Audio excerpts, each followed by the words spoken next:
And joining us in the studio now is Rufus Matsena. Welcome to Newzroom Afrika, and thank you so much for making the time. How are you feeling? No, good afternoon, and yeah, well, the feeling I'm over the moon because I'm back home, and the stress is now over. It's just to recuperate from the ordeal, I would say. Yeah? Yeah. I understand that you and Tebogo actually feared for your life.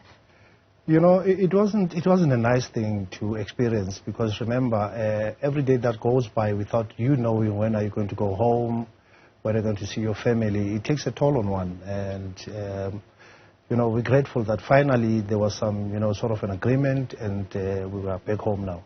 But, you know, the whole experience, like I said, it's not nice. It wasn't nice. And I wouldn't wish anybody to go through the same thing.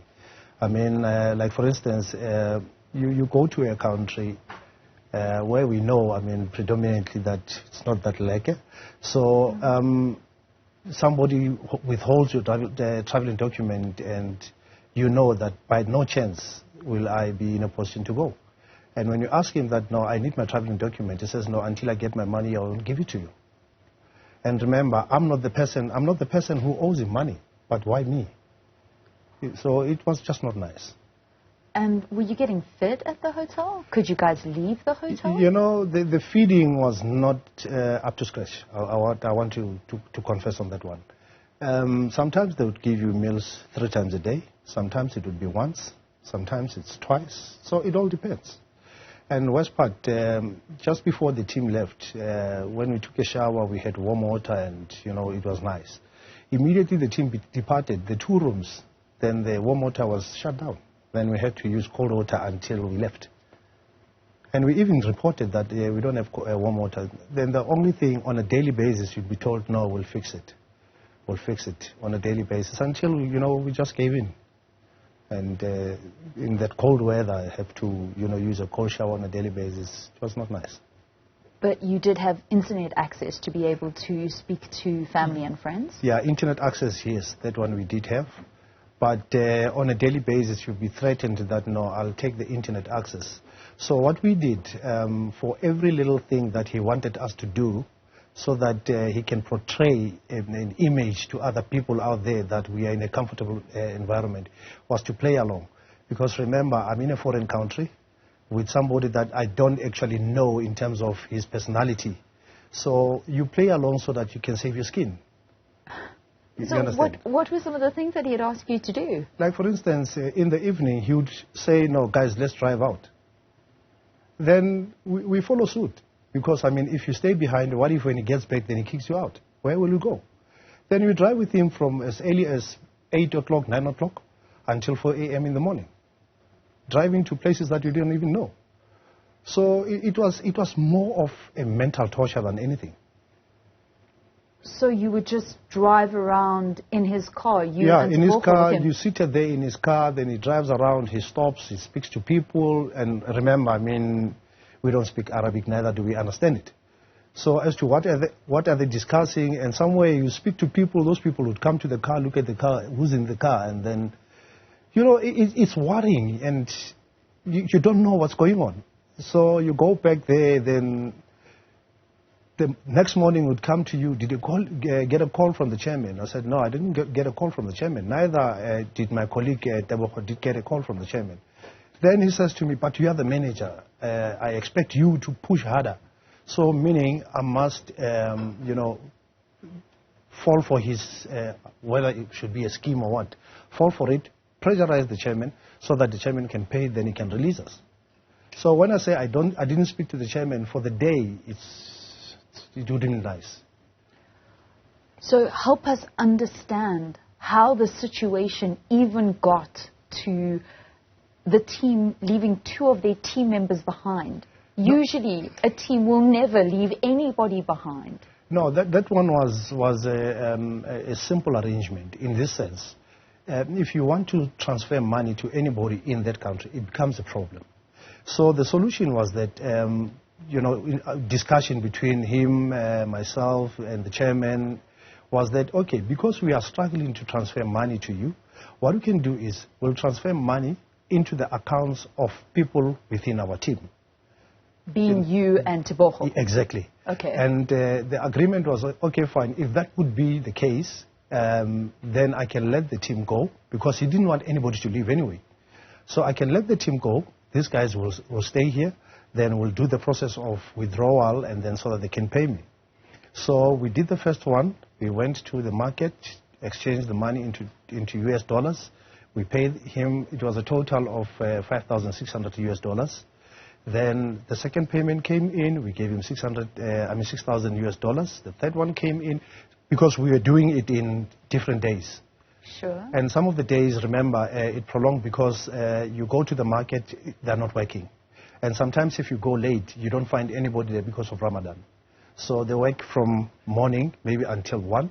Some of them, they would work maybe in the evening, or they wouldn't pitch up at all. So I understand the bill was actually for the kit that he had to provide Marumo Gallants to play against Al Aqda when you guys arrived in Benghazi, and for flight tickets, because there was a problem with the transferring flight from Istanbul. The original bill, what was it? You know, we struggled to get that total figure, because I kept on asking him that, can you please give me an invoice so that we can start preparing payment, because part of the cash, I had it with me. Like, for instance, for the kid, I had the money. For the hotel, I had the money with me. So it was a simple thing, and say, okay, a breakdown of whatever that you owe me, it's in this fashion, so that we know, okay, minus the kit, minus the hotel, this is how much we owe him. And most of it, when we went to buy the kit, I had the money with me. I had US dollars with me.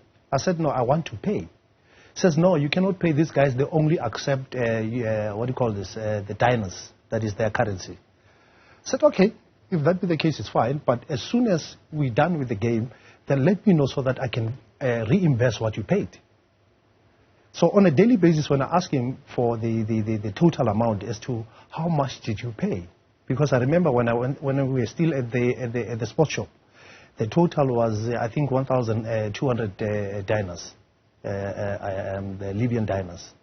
So when I asked him, okay, fine, in dollars, how much do I owe you so that I can pay you? Then he kept on dragging and dragging and dragging and dragging. No, I'll let you know. Was he a scamster? To me, I would believe so, because remember, we never had a nasty experience with him for the first time, because earlier in October we went to stay with them when we were playing a team there called Al Ahly Tripoli. We stayed in the same hotel, and the prices were not that comfortable. Then we told him that, no, the price is too exorbitant. Then he was adamant that we need to pay that amount. Then until we involved his father, who said, no, this is too outrageous. Then he adjusted the price to something which was comfortable for us to pay. So thinking that maybe it was just a singled out incident, then going back, it will be something different, because most of that, when we struggled to get the flights from Istanbul to Benghazi, then he was the closest contact that we had. And the other thing is, even the what do you call this, the airline that we got, which is Benik Air, the only way that we needed to pay them, it was with somebody there to go and pay. Unlike transferring money, because transferring money into them, it becomes a problem. So it was just a challenge. And now the other thing that I'll tell you, which was to me a bit peculiar, is on arrival to his hotel, it was at first the three of us. It was myself, Coach Raymond Mudaga, and our HOD, Mr. Bennett Bailey. He took our passports and confiscated them. So, but the hotel owner, were you paying to stay? Exactly. So when they left, he gave them their passports and kept mine. And every time I ask him about the passport, he'd tell me, no, I'll only give it to you once I get paid. So the question to him again was that, I mean, when you say you get paid, but why do I have to be made to suffer for something that I'm not part of? Rufus Matsena, media liaison for Marumo Gallants, having been through a terrible ordeal with a team physio, Tebogo Dhlomo, 3 weeks being detained in a Libyan hotel following the team's match in the CAF Confederation Cup against Al Aqda. They're finally back here in South Africa, and the Minister of Sport saying they learned some valuable lessons, and they say it will never happen again. maybe a little bit too late. Thank you for your time of coming into studio to chat to us and give us a little bit of an indication about what actually happened. No, I thank you. And just in closing, you know, I need to thank specifically our chairman that, you know, through this whole ordeal, he was part of us even though physically he wasn't there.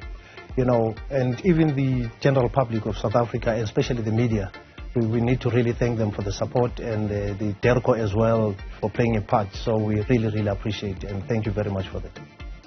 Rufus Matsena, media liaison for Marumo Gallants.